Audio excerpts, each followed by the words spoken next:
clarificando um pouco o que é esse neologismo de falacer. O falacer indica uma relação de dependência entre o ser e a fala. Simples, né? A gente só é porque falamos. O Miller, o que ditou não, né? Escreveu todos os seminários do Lacan, ele ilumina um pouco esse conceito de falacer ao pontuar que, antes do 20º seminário, o sujeito do desejo e o sujeito do gozo se viam em uma disjunção que, com o advento do gozo no significante, com o real do gozo implicado com um furo no simbólico, é resolvida no conceito de falacer. Ao comentar sobre o gozo da linguagem, o Miller fala assim para a gente: essa perspectiva comporta colocar em questão o próprio termo sujeito, porque o sujeito é sempre um elemento mortificado. Aliás, Lacan o definiu como falta a ser. Falta a ser, fala a ser, parecido. E é por isso que ele faz entrar o corpo vivo na psicanálise. O Lacan substitui o termo sujeito por falacer, né, que é o contrário de falta a ser. E é o sujeito mais o corpo. O falacer é o sujeito do inconsciente mais o corpo. É um sujeito mais a sua substância gozante.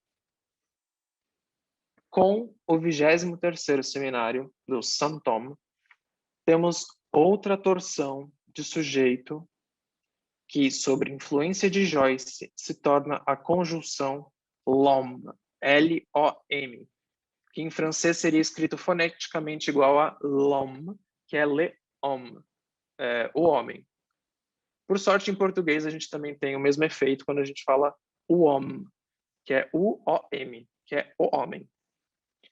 O destaque agora se dá através do distanciamento de um corpo imaginário ligado somente ao eu para esse o homme pensando em um corpo e por isso fala ser. Lacan rompe definitivamente com a noção aristotélica de um ser que pensa com a alma para um falacer que não tem mente. Com o estágio do espelho, a gente tinha a concepção imaginária de um corpo sustentada por uma identificação com a imagem totalitária refletida ao sujeito, certo? Falamos disso. Agora, com esse fala-ser, com esse o homem, a gente funda um conceito simbólico em que a estrutura da linguagem recorta o corpo.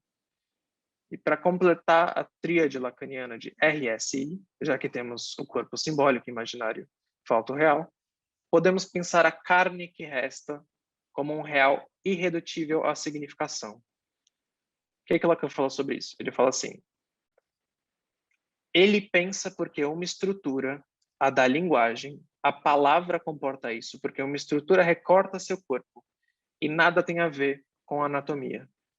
A histérica o atesta. Esse cisalhamento chega à alma com um sintoma obsessivo. Pensamento com que a alma se embaraça, não sabe o que fazer. Que então, né, para que eu estou falando isso? Por que importa esse falacer? Bom, a figura do touro já não é mais o suficiente para a representação do sujeito, não quando ele está sozinho. Né? Agora a gente precisa dos 3 touros, tori, enlaçados borromianamente. Difícil, é difícil. Fica complicado. O falacer, diferentemente do sujeito inconsciente do touro, é representado no nó borromiano na medida em que reúne os 3 registros do real, do simbólico e imaginário com os 3 anéis históricos unidos. Outra questão do touro é que ele apenas consegue representar a neurose, enquanto o fala-ser é todo aquele sujeito que se expressa pela fala, seja ela oral ou não. E Lacan deixa claro em televisão que esse fala-ser só se mantém através de um escabelo. Escabelo, nova palavra. Termo que ele pegou emprestado do James Joyce, que inventou essa palavra quando ele estava se referindo a uma cena envolvendo o pai, mas enfim. Escabelo, ele se crebelo. escabelo.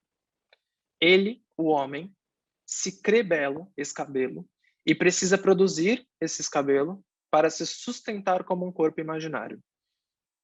O escabelo é um conceito que é produto da sublimação. Então, esse falacer precisa inventar uma forma singular para se crer um senhor da sua própria consciência e se crer belo. O que Locke fala sobre isso? Vamos lá. O escabelo é aquilo que é condicionado no homem pelo fato de que ele vive do ser enquanto tem seu corpo. Só o tem, aliás, a partir disso. Daí minha expressão fala-ser, que virá substituir o inconsciente de Freud. Saia daí, então, que eu quero ficar aqui. Para dizer que o inconsciente, em Freud, quando ele o descobre, o inconsciente é um saber enquanto falado, como constitutivo desse homem. A fala, é claro, define-se por aí por ser o único lugar em que se tem um sentido. E o sentido do ser é presidir o ter, o que significa o balbúcio epistêmico. Difícil.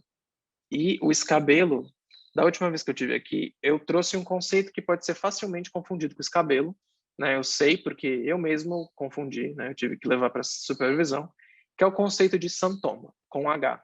Sintoma com H e escabelo parecem muito parecidos. Mas, diferentemente do sintoma com H, o escabelo é um conceito que envolve precisamente a sustentação da imagem do corpo.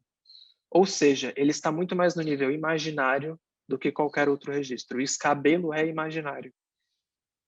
A sua consistência é frágil, ela é maleável e pode ser até intercambiável entre sujeitos. A gente pode construir o nosso escabelo nos baseando no que a sociedade nos diz que é belo. Até mesmo podendo comprar esse escabelo através de cirurgias, por exemplo. Já o sintoma, o sintoma com H, ele é um traço único que cada um de nós precisa construir no final de análise.